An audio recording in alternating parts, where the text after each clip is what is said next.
Live from the International Convention Center in Cape Town, where that historic moment is about to happen in the next hour or so, where you'll have the National Assembly's first sitting that will be taking place right behind us. And I have to indicate as well that you have a number of members of parliament that have made their way through, some of them returning members of parliament who will be taking that oath a bit later on today, and swear allegiance to the country as well as the constitution of the country. A very important house as well to the work that's being done here is the NCOP. And joining us this morning is Advocate Modibedi, Phindela, who is the secretary for the NCOP. Advocate, a very good morning to you. How do you feel? Morning, Aldrin. I must say that it's a very proud moment for us as a country and as Parliament, as both two houses of Parliament, the National Assembly and the National Council of Provinces.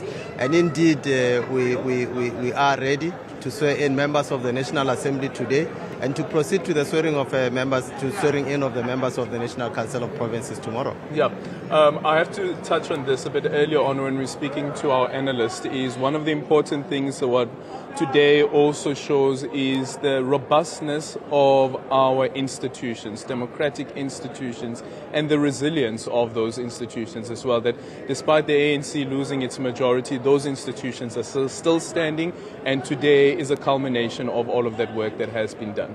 And indeed, it's an indication of the robustness of our democratic institutions. Despite what happened during the elections, Parliament is not falling apart. Parliament is sitting the National Assembly is sitting today.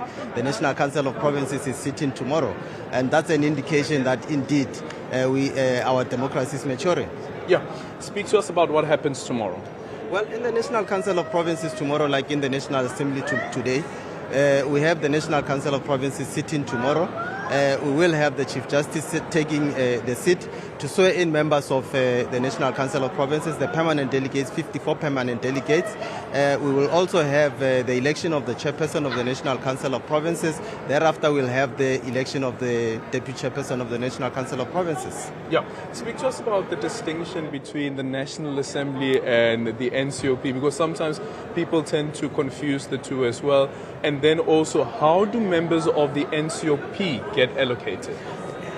We should also take into consideration that the provincial legislatures are also sitting today, and the purpose of one of the purposes of the sitting of the provincial legislatures today is to nominate members, permanent members of the National Council of Provinces. We refer to them as delegates, to ensure that the parties that qualify for permanent delegates nominate, and the legislature takes a resolution to appoint those permanent delegates to the National Council of Provinces. The distinction between the National Assembly and the National Council of Provinces: the National Assembly, of course, the results are the consequence of the elections. And in terms of the National Council of Provinces, the strength of the parties in the National Council of Provinces depend on the strength of the parties in the provincial legislatures. So once the provincial legislatures have been constituted, they have an opportunity now to look at the parties that are represented in the provincial legislatures and say, insofar as you are concerned, how many seats do you have as a party in the provincial legislature, and how many permanent delegates are you entitled to? That would then represent the province in the National Council of Provinces. Once those delegates are here, they don't necessarily represent the parties. They represent a province. So 10 delegates from each province, 54 of them permanent. Those permanent members are those who would be taking oath in the National Council of Provinces tomorrow. Then 36 of those are referred to as special delegates. Those are members who belong to the provincial legislatures, are members of the provincial legislatures, but they are also members by extension of the National Council of Provinces. So those special delegates come to the National Council of Provinces as and when it is necessary for them to do so. For instance, if you are dealing with matters relating to education, a provincial legislature may nominate an MEC or a chairperson of a portfolio committee responsible for education to come and debate matters, to come and represent the voice of a province in the National Council of Provinces. Yeah. But let me also add that in addition to the permanent delegates and special delegates, we also have 10 representatives of organized local government, SALGA. Those representatives of local government can participate in the proceedings of the National Council of Provinces. They can debate. They represent the voice of organized local government in the National Council of Provinces. The distinguishing feature is that those 10 representatives of local government cannot vote in the National Council of Provinces, but both special delegates and permanent delegates can vote in the National Council of Provinces.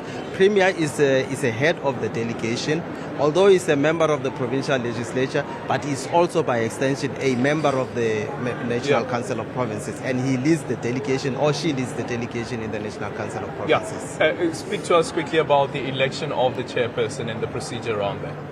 Okay.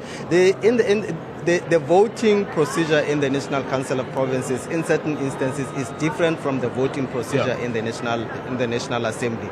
As I have indicated, each province is represented by 10 delegates. So when we're voting for the chairperson, when we are electing the chairperson and the deputy chairperson, each province has one vote. So you'll have 9 votes for all the provinces, insofar as the election of the chairperson is concerned, the election of the deputy chairperson is concerned. Whereas in the National Assembly, you will have individual all 400 voting for the election of the speaker, the election of the deputy speaker, as well as the election of the president. So the person who is voting on behalf of the province carries the voice of the province. That is why we have 9 votes in the National Council of Provinces, carrying the voices of 9 provinces. And it's all systems go for tomorrow's sitting, of course. It's all systems go. You can see that the place is buzzing. We are finalizing all the processes. We are finalizing all the preparations insofar as the Chamber of the National Council of Provinces is concerned.